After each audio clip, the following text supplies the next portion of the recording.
ሰላም እንዴት አላችሁ ውድ ተማሪዎቻችን? ናትናኤል ነኝ ከሉሲ ብሪጅ አካዳሚ። የ10ኛ ክፍል ኢኮኖሚክስ ትምህርታችን እንደቀጠለ ነው። ዩኒት 5 ላይ ነን። we are talking about banking and finance በሚለው ቶፒክ ስር እንግዲህ ከዚህ በፊት ከ5.1 እስከ 5.4 በነበሩን ቆይታዎች ስለ ፋይናንሻል ማርኬት፣ ስለ ፋይናንሻል ኢንስቲትዩሽንስ፣ ፋይናንሻል ኢንተርሚዲያሪስ አይተናል። በፋይናንሻል ኢንስቲትዩሽንስ ስር እንግዲህ ሜንሊ የባንኪንግ ሴክተሩን አይተናል። እንዲሁም ከነን ባንኪንግ ሴክተሩ ጋር ነን ባንኪንግ ፋይናንሻል ኢንስቲትዩሽንስ ከሚባሉት ጋር ምን አይነት ልዩነት አለው የሚለውን አይተን ነበር።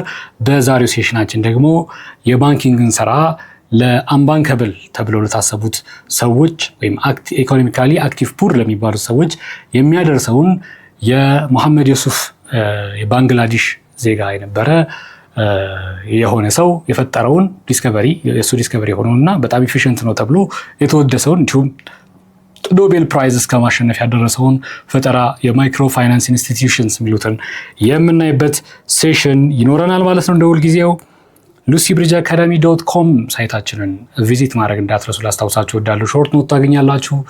AI አሲስታንት አለው፣ question bank አለው፣ መጠቀም እንዳይረሳ። So let's introduce the concept of microfinance institutions.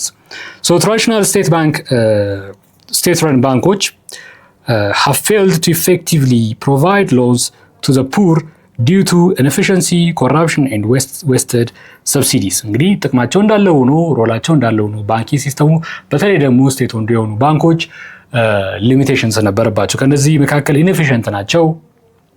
ሪሶርስ አሎኬሽን ላይ ኢንኤፊሽንሲ ታይቶባቸዋል። ኮረፕሽን ያጠቃቸዋል። ፕላስ ዌስትድ ሰብሲዲስ እነዚህ ሁሉ አሉ። ስለዚህ አንዳንዴ ደግሞ ትልቁ ችግር ምንድነው? ፋይናንስ የሚፈልግ ሰው ግዴታ ምን ማቅረብ አለበት? ኮላተራል ማስያዣ ማቅረብ አለበት። ግን ኢኮኖሚካሊ አክቲቭ ሆኖ መስራት እየቻለ ኢንተርፕረነር ስኪል ኖሮት ስኪሉ እያለው ያንን ነገር ማቅረብ ያልቻለ ሰው አንባንከብል ሆነ ማለት ነው። ይሄን እንግዲህ መፈታት ያለበት ችግር ሆኖ እንግዲህ ማን አይቶታል? መሐመድ ዩሱፍ የተባለ በ1940 ባንግላዴሽ ውስጥ የተወለደ ሰው አይቶታል። he pioneered the concept of microfinance and microcredit founding the Grameen Bank. እንግዲህ Grameen Bank የተባለውን እንግዲህ በማቋቋም የማይክሮ ፋይናንስ እና የማይክሮ ብድር የማይክሮ አነስተኛ ብድሮች የማይክሮ ክሬዲት ፈርቀዳጅ ወይም ፓዮኒር ተብሎ የሚጠቀስ ሰው ነው ማለት ነው። ለዚህም ስራው እንግዲህ የኖቤል ፕራይዝ እስከ ማሸነፍ ደርሷል። ሶ ማይክሮ ፋይናንስስ allow the poor to access loans without collateral. ይሄንን ደግሞ የሚያደርጉት በምንድነው? በግሩፕ ሌንዲንግ ሲስተም ወይም ሌላ አይነት ሜካኒዝም በመጠቀም ይሄንን ያከናውናሉ ማለት ነው።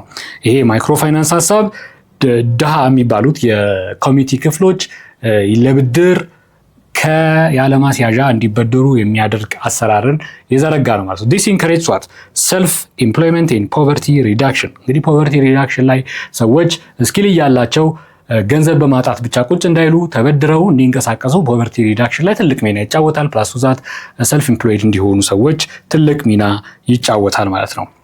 ኦኬ ሶ ሌትስ ሲ the concept of microfinance and microcredit ምንድነው ልዩነቱስ የሚለውን እናያለን። የዚህን የትምህርት ክፍል ሙሉ ቪዲዮ ማግኘት ከፈለጋችሁ ዌብሳይታችን ላይ አሊያም ደግሞ የሞባይል አፕሊኬሽናችን ላይ ማግኘት ትችላላችሁ።